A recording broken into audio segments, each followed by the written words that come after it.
Hello, I'm Janet Bridgers, Executive Director of Earth Alert, and welcome to Heroes of the Coast, the program bringing you the personal stories of the activists who have dedicated their lives to protecting the California coast.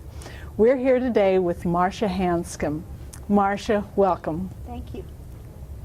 Marcia, let's tell everybody first why the Bologna wetlands are so important.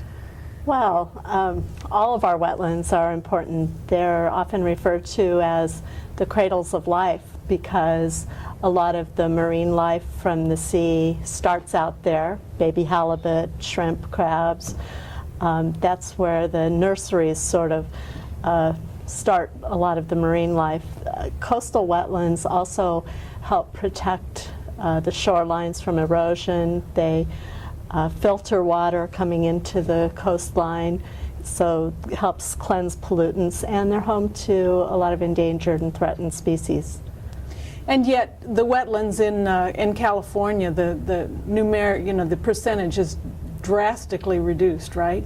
Absolutely. That's one reason why the Bologna wetlands are so important. There are 95% of our historical wetlands along the California coast are gone. Totally decimated. Mm-hmm. So we don't have enough left to compromise any further with. Mm-hmm. And so every little inch of wetlands that we can protect and the surrounding upland spaces as well are crucial for us to maintain not just those resources and values that I spoke about earlier, but also to maintain the Pacific Flyway, where migratory mm-hmm. bird species travel up and down the coastline every year as part of their life cycle. I felt so educated by the movie Winged Migration, because then I understood how tired birds get migrating and why they need a place to rest. Right, a place to rest and to rejuvenate, and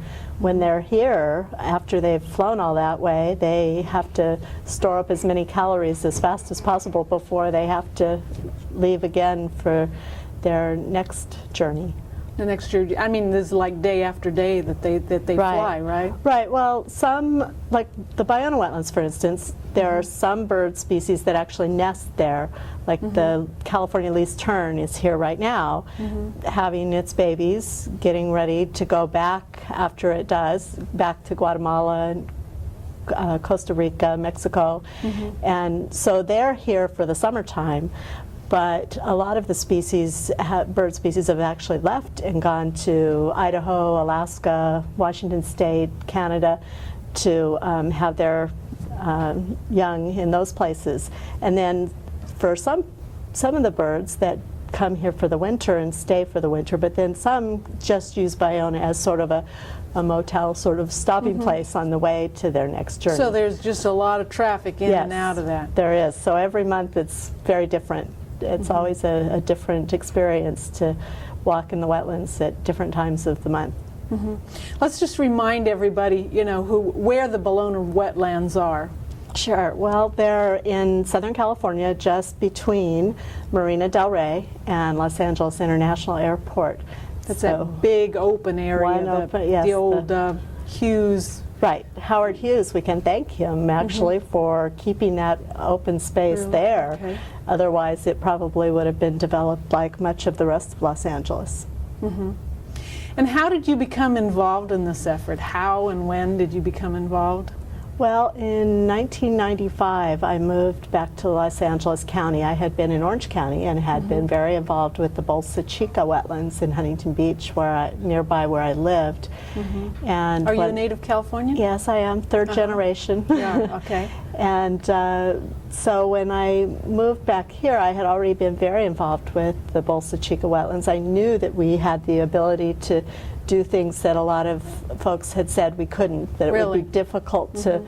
to acquire coastal wetlands in Southern California. It would be too expensive, they told us, in Huntington Beach.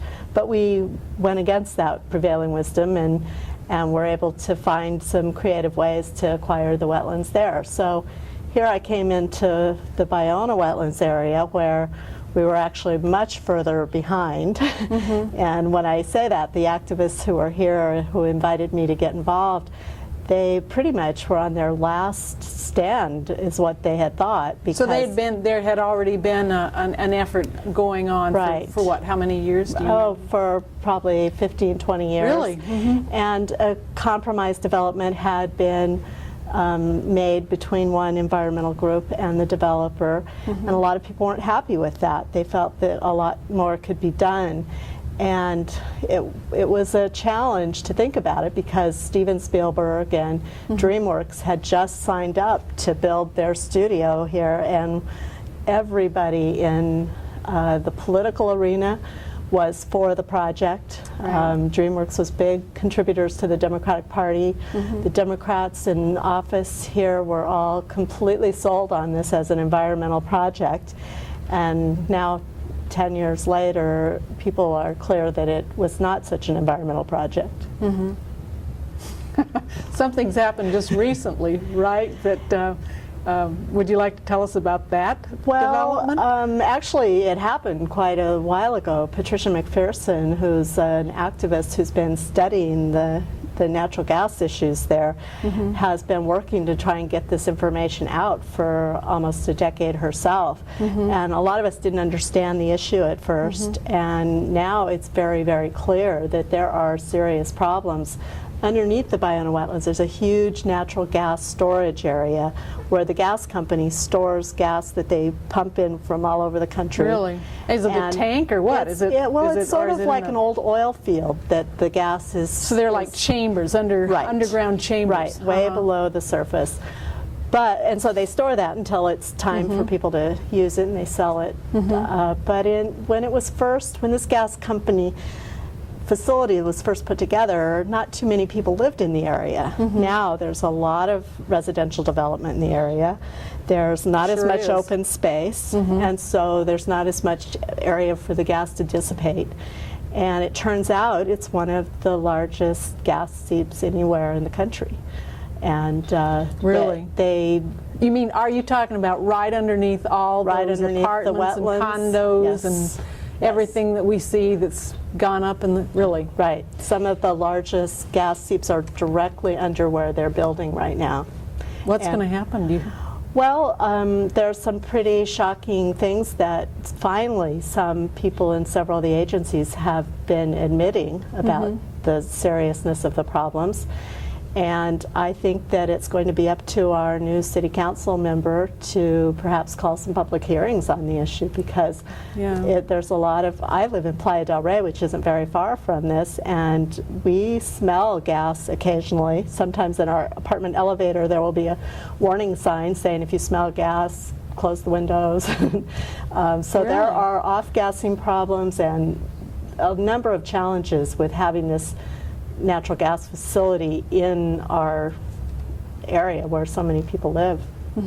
So let alone, we don't even know what it's doing to the wildlife. Right.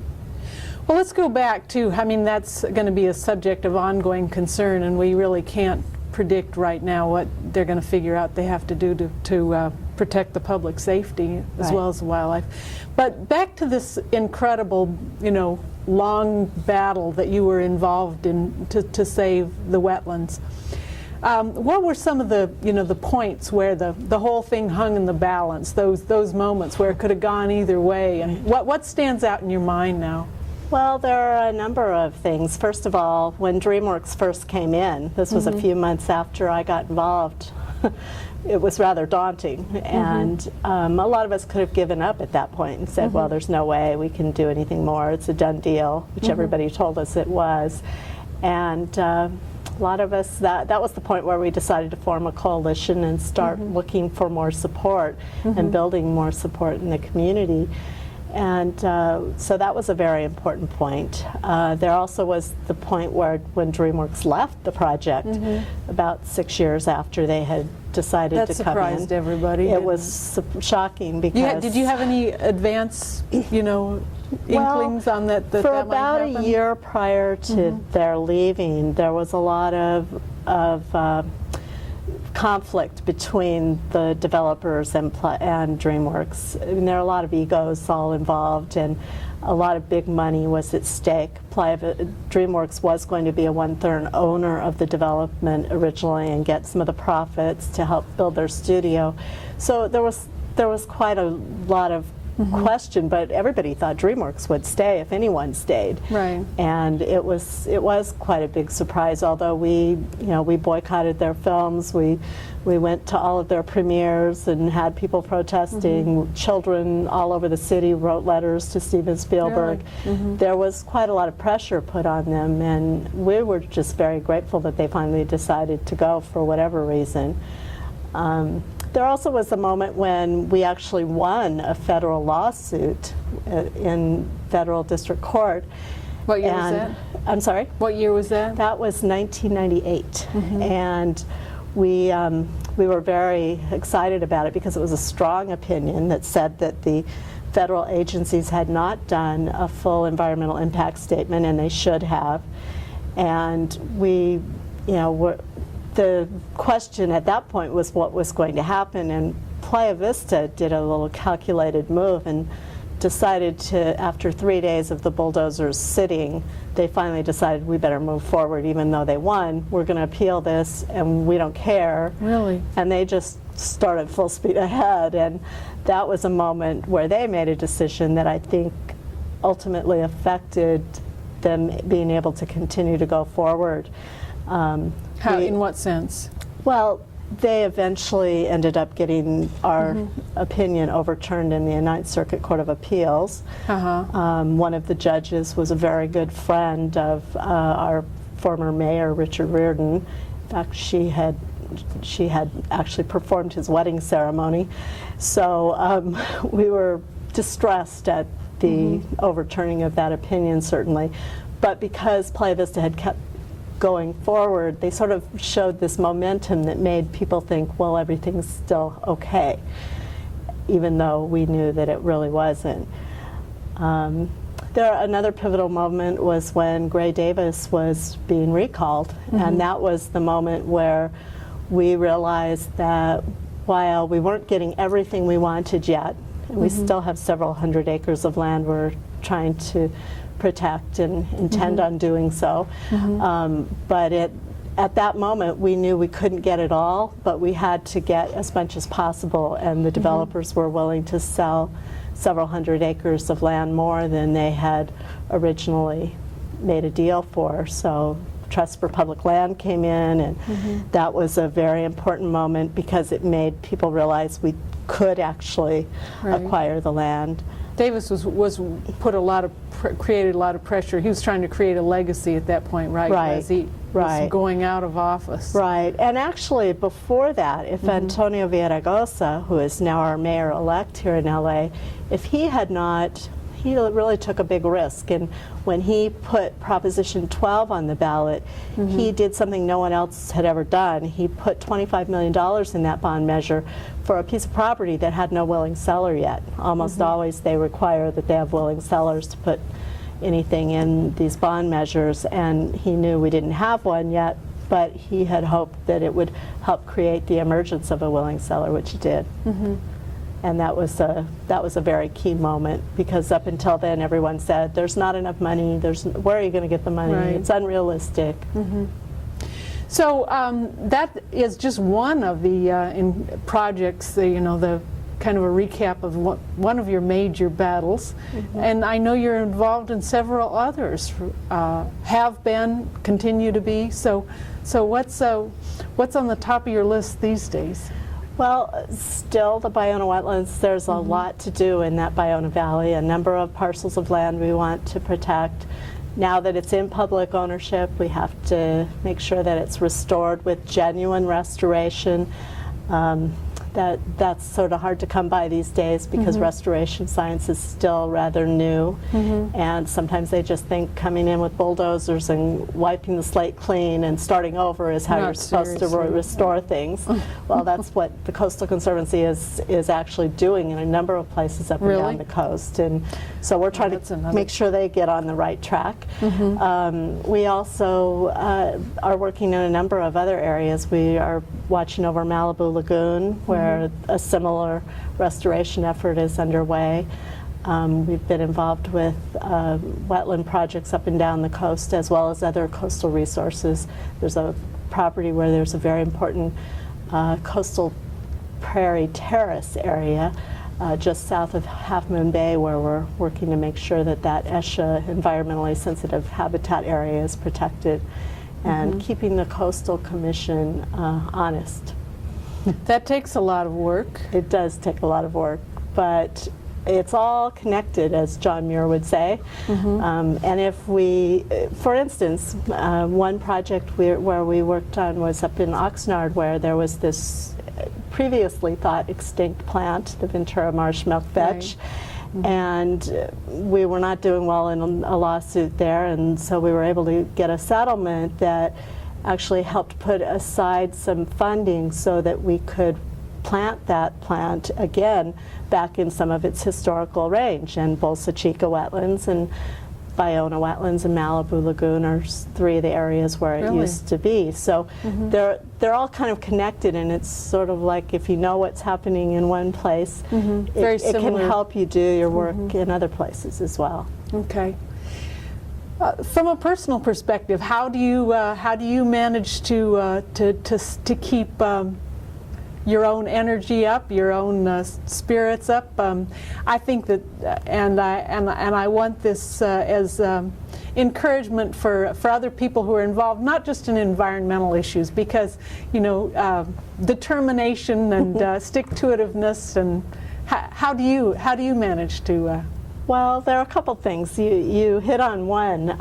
One of my mentors in this work, Gordon Labetz, who started the Surfrider Foundation, he used to use a phrase that I keep up by my desk all the time: constant pressure endlessly applied, which is something that is necessary to continue the work. You just can't let go at any moment. What do you eat for breakfast, Marcia? Oatmeal, organic oatmeal with soy milk. That gives you what it takes in the morning. Yeah. It also, for me, where I get my energy is actually being out in nature. I can't sit behind a computer and fax machine all day long, or I really won't have the energy to do the work. Fortunately, I'm a partner with a biologist who has to be out of doors all the time, and so he's always grabbing me and taking me out for a walk and making sure that I'm communing with nature, which is really where I get my inspiration to do the work. The California coastline is such a remarkable, I don't have to tell you that, stretch of land, and so many people who live in California say that the coast is important to them, and yet there are so few people who are really involved in coastal activism, so few people who, would you care to comment on that? And well, it's good and makes you feel good to know that so many people care about it, but it is very distressing on the other hand, because it's true, very few people go to the Coastal Commission hearings. Unfortunately, they're during the day, sometimes in places far away from where items are heard. And I think that there's really a sense amongst most of the public that the coast is protected, because we passed Proposition 20 in 1972. It's already protected. We hear things about one good thing that's done, it gets covered in the newspaper, and very rarely do you actually find out about all of the bad things that are happening. I mean, every single month, numerous coastal development permits are approved, and my friend at the Sierra Club, Mark Massara, often calls it death by 1,000 cuts, and that's really what's happening to our coast. So it's going to take a lot more people getting involved, and we need to get the next generation while they're young involved, because it's, as Peter Douglas, the executive director of the Coastal Commission, often says, the coast is constantly being protected. Every time you think you've done something to protect something and put it into full protection, there's another threat of some sort. And so it's a regular ongoing stewardship. Do you see any models out there in the world of environmentalism, maybe the large world, for effectively nurturing and developing young activists?